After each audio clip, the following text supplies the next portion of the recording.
नमस्ते। हम सभी ने दैत्य तारकासुर के बारे में सुना है। आज की कथा उसके पिता वज्रांग की है, जो कि शिव पुराण में बताई गई है।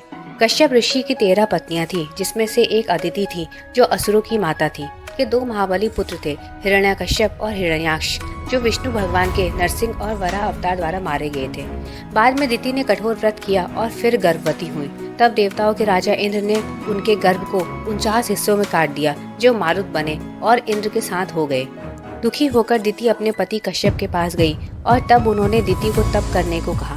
दिति ने 10,000 वर्षों तक तप किया और उसके फलस्वरूप वह फिर से गर्भवती हुई और समय आने पर एक बलवान और शक्तिशाली पुत्र को जन्म दिया, जिसका नाम वज्रांग पड़ा।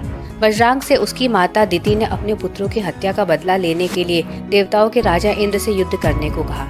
वज्रांग ने युद्ध में इंद्र और सभी देवताओं को हराकर देवलोक पर अधिकार कर लिया। बाद में ब्रह्मा और कश्यप ऋषि ने वज्रांग से कहा कि वे सभी देवताओं और इंद्र को माफ कर दें, उन्हें इंद्र की गलती सजा ना दें। इस पर वज्रांग ने कहा कि वह इंद्र के अपराधों के लिए उसे दंड देना चाहता था, इसीलिए उसने देवलोक पर आक्रमण करके इंद्र को वहां से निष्कासित किया। उसने यह कहकर कि उसे किसी भी भोग विलास का मोह नहीं है, स्वर्गलोक छोड़कर सभी देवताओं को माफ कर दिया और देवलोक इंद्र को दे दिया। वज्रांग ने तो इंद्रलोक त्याग दिया, परंतु उसकी पत्नी के मन में कुछ और ही था।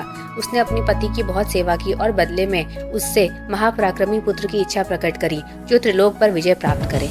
अपनी पत्नी की इच्छा पूरी करने हेतु उसने कठोर तप किया और फिर ब्रह्मदेव से वरदान में एक पुत्र मांगा। बाद में उसका एक पुत्र हुआ, जिसका नाम तारक पड़ा, जो आगे चलकर तारकासुर नाम से प्रख्यात हो गया। आगे के वीडियो में हम पुराणों से जुड़ी और रोचक कथाएं आपको बताएंगे। यदि वीडियो पसंद आया हो तो लाइक करें और चैनल को सब्सक्राइब करें। धन्यवाद।